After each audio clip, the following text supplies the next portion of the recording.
Una sa ating mga balita, lalo pang pinatatag ng Pilipinas at Japan ang ugnayan ng dalawang bansa ng pagtibayin ni Pangulong Rodrigo Duterte at Japanese Prime Minister Shinzo Abe ang mga kasunduan sa larangan ng ekonomiya at depensa. Iginiit ni Pangulong Duterte na mananatiling kaalyado ng Pilipinas ang Japan para sa pagpapanatili ng kaayusan sa rehiyon. Ang detalye mula kay Rocky Ignacio.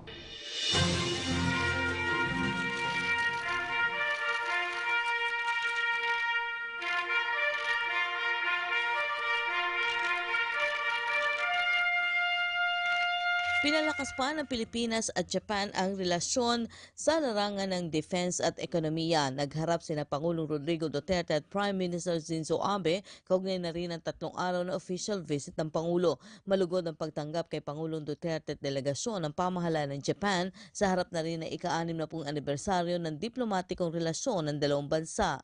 5 kasunduan ang pinagtibay sa larangan ng Information and Communications Technology, Agribusiness, Maritime Safety sa Philippine Coast Guard, Loan Agreement Facility sa Maritime Safety and Protection sa Philippine at Japan Coast Guard, at ang Memo of Implementation and Defense Equipment na TC-90s.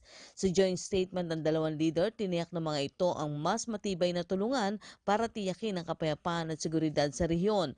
Ayon kay Pangulong Duterte, mananatili ang commitment ng Pilipinas bilang matibay na kaalyado at strategic partner ng Japan. Suportado rin ng dalawang leader ang pagpapanatili ng kaayusan at pagresolba sa mapayapang paraan ng territorial dispute sa South China Sea. Nauna na ipinaliwanag ng Pangulo sa expanded bilateral meeting na mananatili ang posisyon ng Pilipinas sa usapin na agawan ng teritoryo alinsunod sa United Nations Convention on the Law of the Sea o UNCLOS at sa desisyon ng UN Arbitral Tribunal.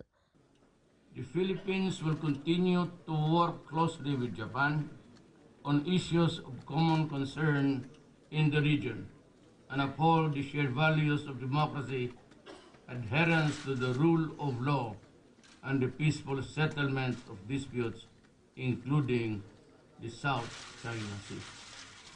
Kinilala naman ni Prime Minister Shinzo Abe ang pagbabalik sa normal na relasyon ng Pilipinas sa China matapos ang pagdalaw ng Pangulo doon. Ipinaabot rin nito ang commitment ng Japan sa counter-terrorism ng Pilipinas. The South China Sea issue is a matter of interest for the entire global community that is directly linked to regional peace and stability.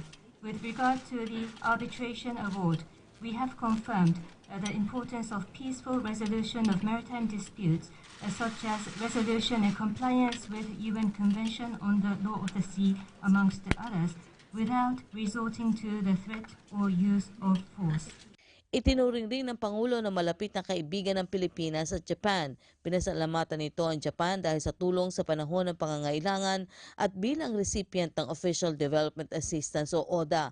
Hiniling na rin ng Pangulo sa Japan ang suporta para sa maayos sa pagdaraos ng ASEAN Summit sa Pilipinas. We agreed to continue harnessing ODA or the Official Development Assistance as a tool to bring about positive economic and structural changes in the Philippines. Matagal nang magkaibigan ng Pilipinas at Japan kaya inaasahan na ibayo pang tatatag ang relasyon sa ilalim ng Duterte administration para na rin sa kapakanan ng maraming Pilipino dito.